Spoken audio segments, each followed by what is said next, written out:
This is an example of a rubric that I use on each one of my test reviews.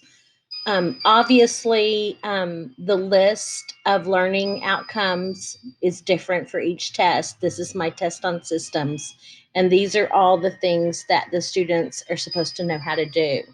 So before they rank themselves, and that is this part down here, the reality of their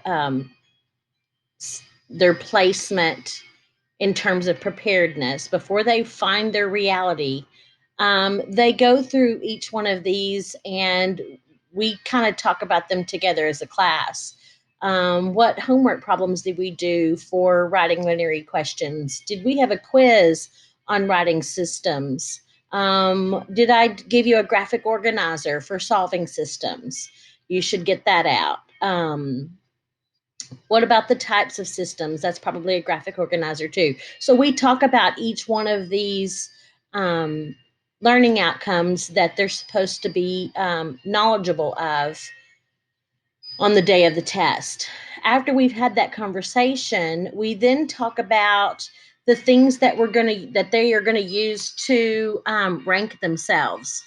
On this test, we look at quiz grades, and we're talking about quizzes over the material for this test.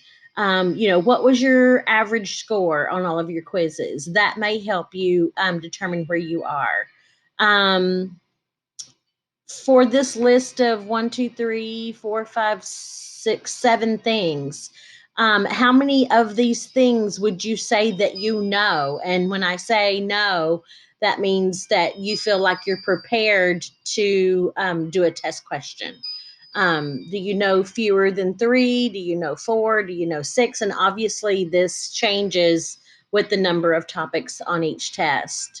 And what about the completion of your homework? Have you done all your homework for this? There may be other things like sometimes I actually include the graphic organizers here, depending on how many graphic organizers I've had in this unit of study. How many of your graphic organizers do you know where they are? How many graphic organizers have you filled out? That kind of thing. So each one of the criteria can change. And then you just have the students rank where they are. And of course, I tell them you don't have to be at exactly a 1 and exactly a 2.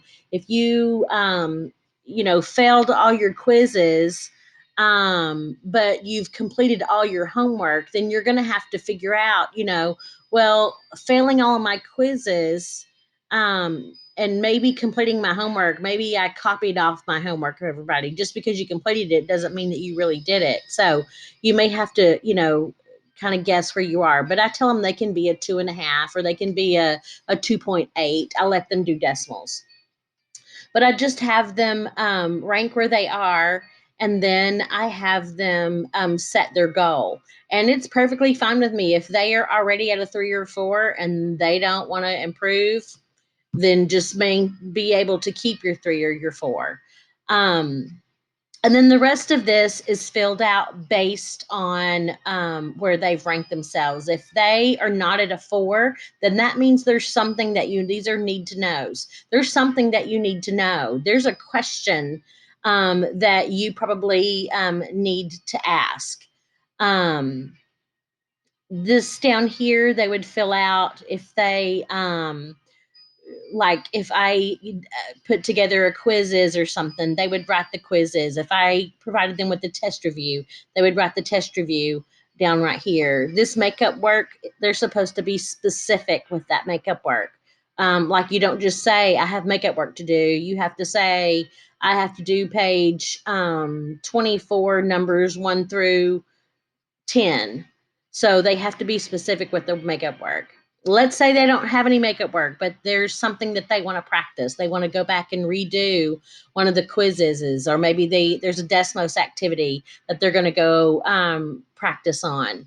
Or maybe they want extra problems out of the book. So this is something that you're going to practice. Or this is where you could also put that you're going to practice the questions on the test review.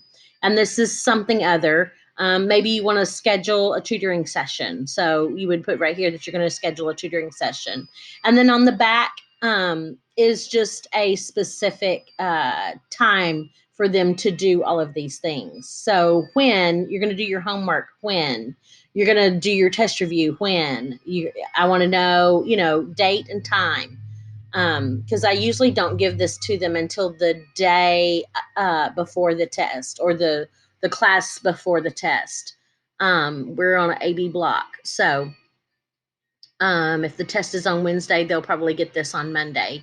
If they ask for it before then, I'll give it to them. Some of my students like to get it at the beginning of the unit so that they can see what's going to be coming. And as we